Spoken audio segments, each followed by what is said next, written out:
Lecture des Actes des Apôtres. J'ai rapporté dans mon premier livre, Théophile, tout ce que Jésus a fait et enseigné, depuis le commencement jusqu'au jour où, après avoir, par l'Esprit Saint, donné ses ordres aux apôtres qu'il avait choisis, il s'éleva vers les cieux. Il s'était aussi montré aux vivants, après sa passion, par des preuves nombreuses, leur apparaissant pendant 40 jours et leur parlant du royaume de Dieu. Comme il mangeait avec eux, il leur ordonna de ne pas s'éloigner de Jérusalem, mais d'attendre la promesse du Père que vous avez, dit-il, entendue de ma bouche. Car Jean a baptisé dans l'eau, mais vous serez baptisés dans l'Esprit Saint dans peu de jours. Ceux donc qui se trouvèrent réunis l'interrogèrent en disant : Seigneur, est-ce maintenant que vous rétablirez le royaume d'Israël ? Il leur répondit : ce n'est pas à vous de connaître les temps ou les moments que le Père a fixés de sa propre autorité, mais vous recevrez la force du Saint-Esprit qui descendra sur vous, et vous serez mes témoins à Jérusalem et dans toute la Judée et la Samarie et jusqu'aux extrémités de la terre. Après qu'il eut dit ces paroles, sous leur regard il s'éleva et une nuée le déroba à leurs yeux. Et comme ils contemplaient attentivement le ciel pendant qu'ils s'en allaient, voici que 2 hommes se présentèrent en vêtements blancs et dirent : Hommes de Galilée, pourquoi restez-vous là à regarder le ciel ? Ce Jésus qui du milieu de vous a été élevé dans le ciel viendra de la même manière que vous l'avez vu s'en aller. Suite du Saint-Évangile selon saint Marc. En ce temps-là, les 11 étant à table, Jésus leur apparut et leur reprocha leur incrédulité et la dureté de leur cœur, parce qu'ils n'avaient pas cru ceux qui l'avaient vu ressusciter. Et il leur dit : Allez par le monde entier, prêchez l'évangile à toute créature. Celui qui croira et qui sera baptisé sera sauvé. Celui qui ne croira pas sera condamné. Voici les miracles qui accompagneront ceux qui auront cru. En mon nom, ils chasseront les démons, ils parleront de nouvelles langues, ils prendront les serpents, et s'ils boivent quelques breuvages mortels, il ne leur fera point de mal. Ils imposeront les mains aux malades, et ils seront guéris. Le Seigneur Jésus, après leur avoir parlé, fut élevé dans le ciel, et il est assis à la droite de Dieu.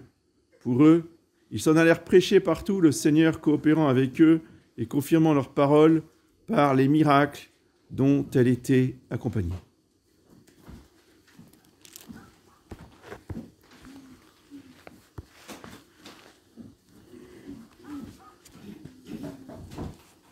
Donc je rappelle que les horaires de la messe, 11h demain, samedi aussi, et 10h dimanche, comme d'habitude.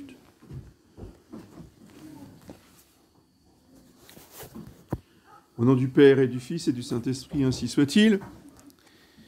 Eh bien, chers frères, ce jeudi de l'Ascension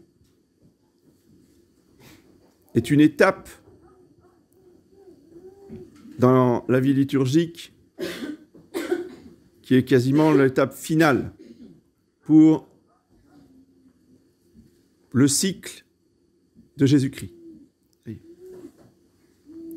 Ce cycle de Jésus-Christ commence à Noël et se termine aujourd'hui.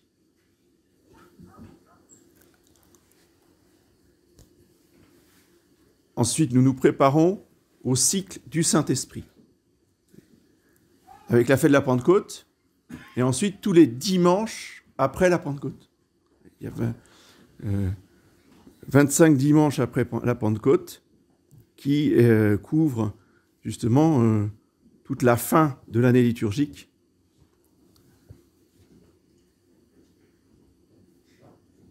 Notre Seigneur Jésus-Christ, donc, atteint son but, son objectif final, qui est d'être assis à la droite de son Père pour régner éternellement, en tant que Verbe incarné.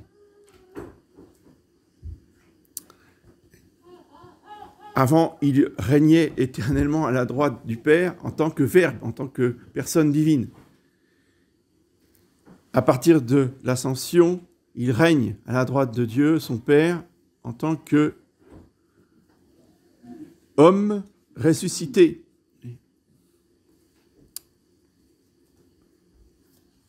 Donc ce grand mystère nous rappelle, d'une part, ce que nous devons faire, ou ce que l'Église doit faire après son départ, l'ordre de mission, je vous en ai déjà parlé, préparé par 40 jours. Oui. Souligné dans l'Épître, il s'était montré aussi à eux, vivant, après sa passion, par des preuves nombreuses, leur apparaissant pendant 40 jours. Donc, le Seigneur Jésus leur est apparu très souvent, pendant 40 jours. Et qu'est-ce qu'il a fait pendant 40 jours en leur apparaissant? Il leur a parlé du royaume de Dieu. C'est une phrase extrêmement courte. Il leur a parlé du royaume de Dieu. Et nous, on lit ça très vite et on passe. Là, on s'arrête. Ça veut dire quoi? Il leur parlait du royaume de Dieu. C'est-à-dire qu'il leur a enseigné comment organiser l'Église, comment organiser les sacrements, comment célébrer la messe, comment on fait la liturgie, comment on chante l'office. Vous voyez, tous ces détails, pendant 40 jours, notre Seigneur leur a fait un stage de formation concentré. Tout ça, ce n'est pas écrit. C'est écrit nulle part. C'est beaucoup plus important encore que ce qui est écrit. Pour beaucoup de choses. Ah, comment on va le savoir, nous, si ce n'est pas écrit? Ben justement, ça s'appelle la tradition orale. Et que l'Église, c'est le moment de le réaffirmer, est d'abord une société de tradition orale. L'écrit ne vient qu'en appui de l'enseignement. Et c'est l'enseignement de l'Église par les papes, par les évêques, qui transmet tout un tas de choses, de traditions. Et le protestant, le modernisme, avec sa Bible, il dit « Ah, mais c'est pas dans la Bible !» Eh oui, ben non, c'est pas dans la Bible, on est d'accord. C'est pas pour ça que ça vient pas du Seigneur Jésus, qui pendant 40 jours a tout expliqué à ses apôtres, et les apôtres ont expliqué à leurs successeurs. Oui. Le protestantisme a fait un ravage fou dans les âmes catholiques au fil des siècles, jusqu'à aboutir, à exploser dans le modernisme, où justement, eh bien, même la parole de Dieu est mise, si vous voulez, en pièces, puisque, arrivé au XXe siècle, eh bien, ces théologiens, ces exégètes nous ont expliqué que les évangiles étaient une invention pieuse des catholiques du IVe ou du Ve siècle, qui ont inventé un Jésus pour nourrir leur piété. Vous voyez, mais ça n'a rien à voir avec le Jésus qui a existé. Hein. Jésus qui a existé, c'était un homme comme les autres. Mais on s'est raconté des histoires, et puis ça nous faisait du bien. Voyez. Et puis au XXe siècle, on se raconte d'autres histoires, et ça nous fait du bien. Voilà. Et puis il faut le partager. Voilà. Donc là, il ne reste plus rien. Mais entre les modernistes du XXe siècle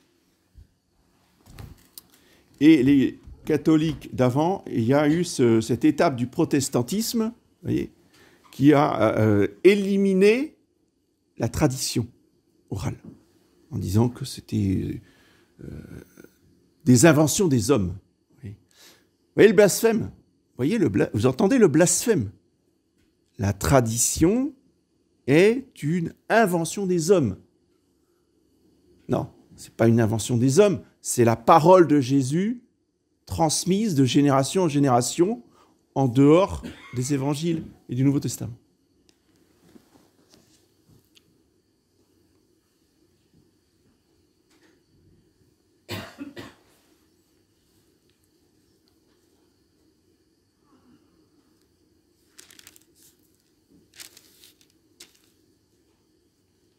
Dans l'Évangile, le Seigneur Jésus leur dit, avant de monter, il leur donne la mission. Allez par le monde entier prêcher l'Évangile.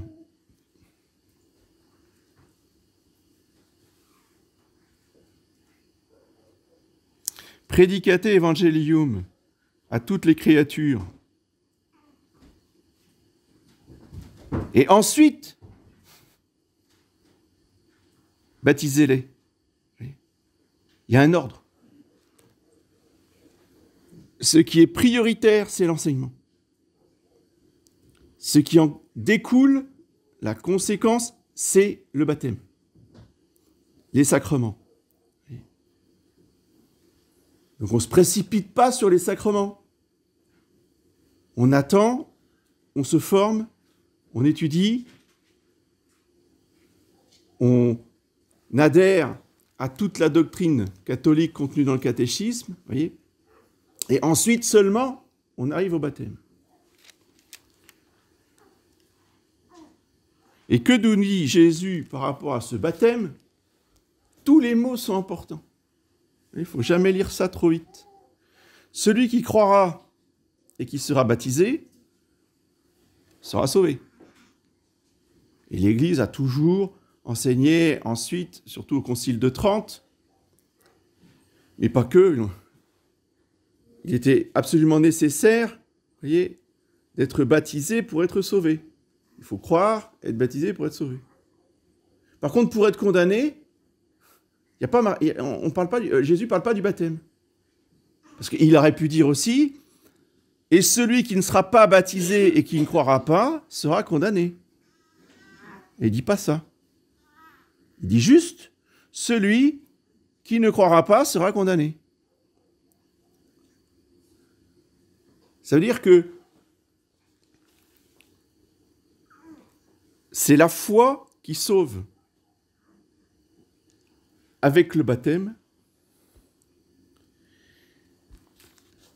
mais c'est juste la négation de la foi ou l'absence de foi qui condamne. Et que ce baptême, voyez, il est nécessaire pour aller au ciel. Donc, Dieu, dans sa miséricorde, a décrété et a enseigné pendant les 40 jours, les fameux 40 jours. C'est là où il a donné les détails. Comment vous allez baptiser? Parce que l'ordre de mission, il est dans l'Évangile, c'est là. Allez par le monde entier, prêchez l'Évangile et baptisez-les au nom du Père. Mais pendant 40 jours, il leur a expliqué comment on fait, qu'est-ce qui se passe. Eh bien, Dieu, Jésus-Christ, en tant que Dieu, a décrété que le baptême devait être le sacrement le plus facile à recevoir, de manière universelle. C'est-à-dire que pour les différents sacrements, il y a des conditions, il y a des préparations. Mais pour le baptême, il y a aussi une préparation en temps normal, mais s'il y a un danger quelconque, s'il y a des impossibilités, s'il y a des circonstances qui font qu'il n'y a pas de prêtre,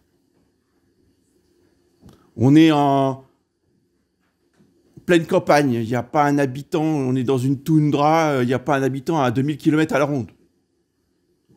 Dieu veut que la personne qui n'est pas baptisée puisse être baptisée pour aller au ciel.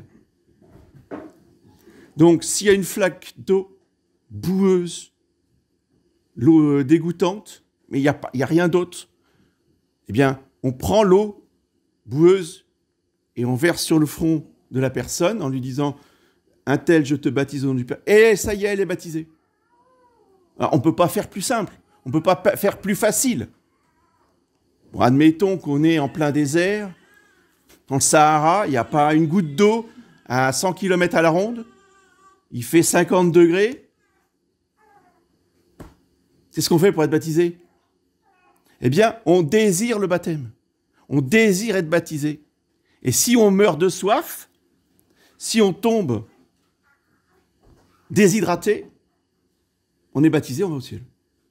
Oui. C'est le sacrement qui est le plus facile à obtenir, puisque même quand on ne l'a pas matériellement, on peut l'obtenir par le désir. Oui.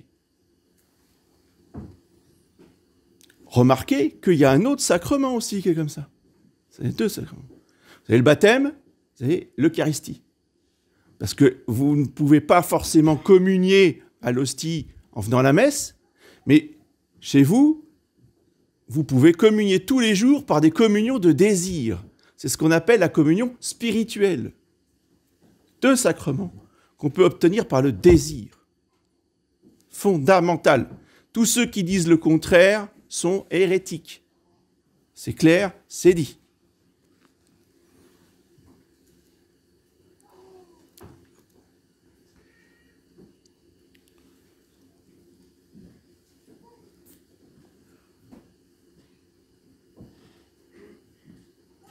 Et notre Seigneur, en s'élevant vers le ciel, a montré la direction, puisque les apôtres ont suivi le Seigneur et ils étaient là, en train de regarder le ciel. Ils ne pouvaient plus détacher leur regard. Et jusqu'à leur mort, les apôtres regarderont le ciel, disant, là où Jésus est parti, là-haut, je l'ai vu partir, je l'ai vu monter. Et donc, ce qui va habiter le cœur de ces apôtres, c'est le ciel. Et vous pouvez être sûr qu'ils regardaient le ciel plusieurs fois par jour, en disant, un jour, j'irai rejoindre le Seigneur Jésus au ciel. Qu'est-ce qui fait la vie du chrétien? C'est le ciel. Qu'est-ce qui fait l'espoir et l'espérance du chrétien? C'est le ciel. Et justement, c'est en oubliant ce ciel et en étant omnubilé par les questions terrestres que les hommes se sont détournés de la foi, que les hommes se sont détournés de la tradition, que les hommes se sont détournés justement de l'esprit du Saint-Esprit et de l'esprit de l'Église, voyez, pour tomber dans les hérésies modernistes.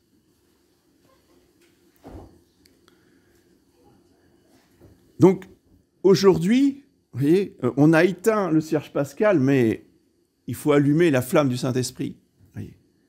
Jésus-Christ, il s'éteint parce qu'il veut laisser la place au feu du Saint-Esprit. Donc le feu de Jésus laisse la place au feu du Saint-Esprit. Et ce feu du Saint-Esprit doit nous mener vers le ciel, doit nous faire penser au ciel, doit nous faire aimer le ciel, et pas le confort sur la terre.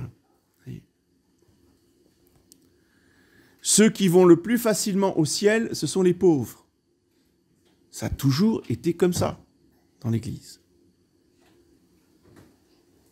Et il faut se le redire, surtout si on a des moyens.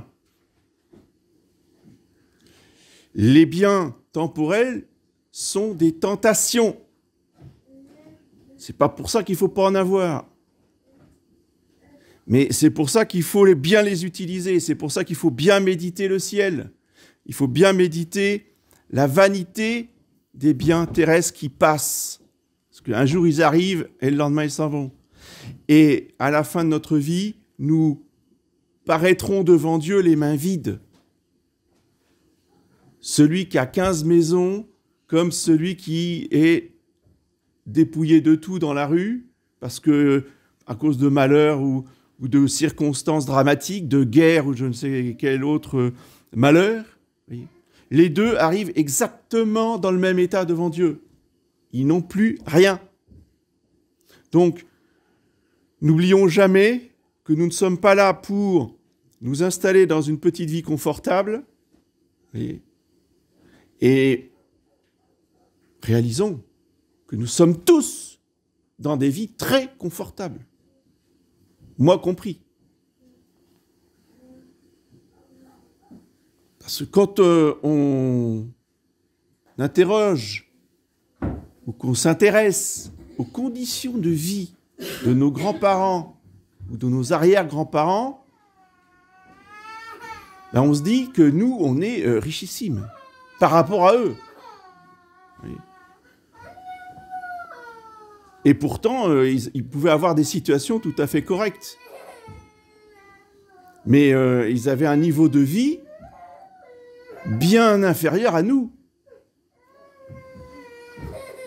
Nous sommes comblés et nous ne nous en rendons pas compte. Alors je ne dis pas ceux qui sont encore plus comblés. C'est un danger. Si nous voulons aller au ciel, eh bien nous devons faire servir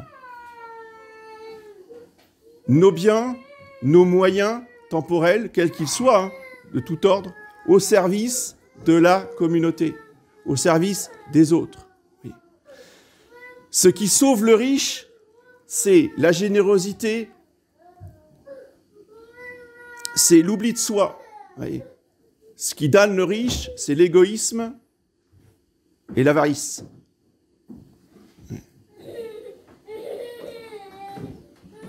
Et il faut le dire, parce que c'est une réalité, même si tout cet argent n'appartient pas aux prêtres, mais les prêtres sont riches.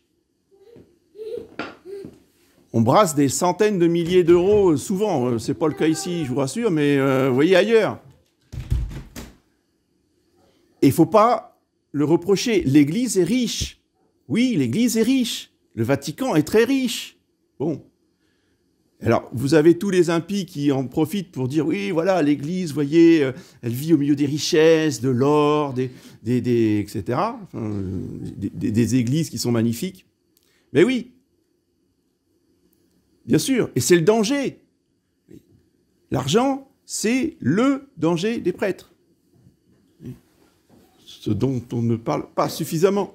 Parce que justement, on en utilise beaucoup, il faut que ça soit utilisé dans le même esprit de générosité, voyez, au service de la gloire de Dieu et des pauvres et de la communauté. Et la tentation du prêtre, c'est celle de Judas, hein, c'est de prendre dans la caisse pour se servir. Hein. Ça a toujours été comme ça, et ça sera comme ça jusqu'à la fin. Pourquoi ? Parce que Judas ne regardait plus le ciel, tout simplement. Si on détourne son regard du ciel, eh bien, la soif de l'argent, des biens, de ce monde, du pouvoir, oui, nous saisit. Oui. Même si ce n'est pas pour nous. Les apôtres, ils n'avaient pas encore reçu le Saint-Esprit. Ils n'avaient pas encore assisté à l'ascension. Donc qu'est-ce qui les préoccupe ? C'est quoi leur espérance ? Hein ? Seigneur, est-ce maintenant que vous rétablirez le royaume d'Israël ?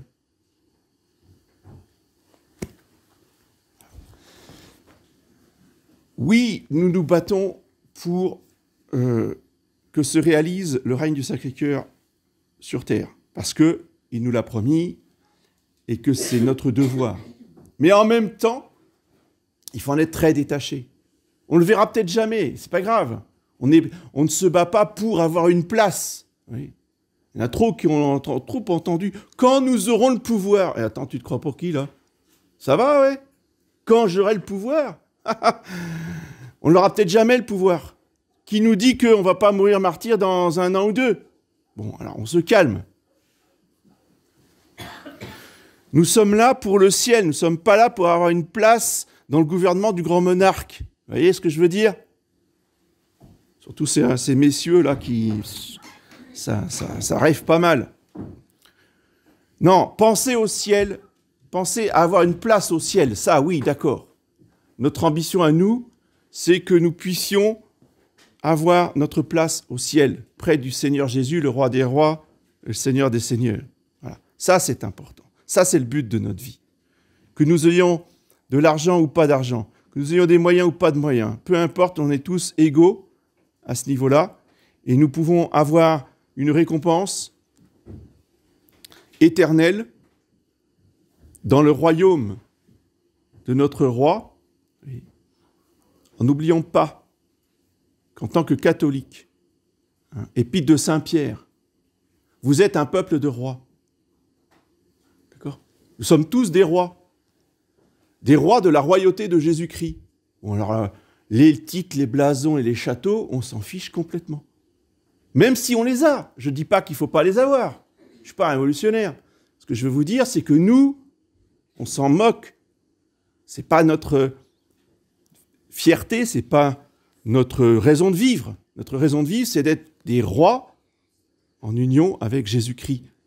C'est d'être couronnés d'une couronne de gloire éternelle. Voilà, c'est ça la vie du chrétien. C'est ça le but, c'est ça l'objectif. C'est ça que nous rappelle notre Seigneur le jour de l'Ascension. Et cette réalité doit être méditée. Parce que le jour où les choses reviennent, on va avoir tous les vieux démons qui vont revenir avec la chrétienté. Tous les vieux démons de la monarchie française vont revenir en force. Et là, il faudra être surnaturel pour mettre au cœur de nos vies, de nos familles, de nos organisations, de nos associations, de nos entreprises,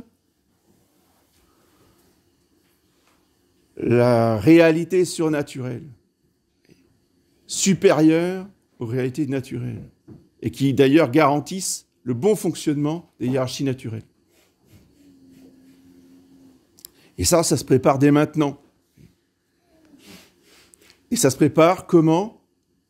En méditant et en regardant le ciel, avec Jésus qui monte nous préparer une place dans son royaume. Voilà notre ambition, et ça ne doit pas être une autre qui doit mener nos vies jusqu'à notre mort. Au nom du Père et du Fils et de l'Esprit.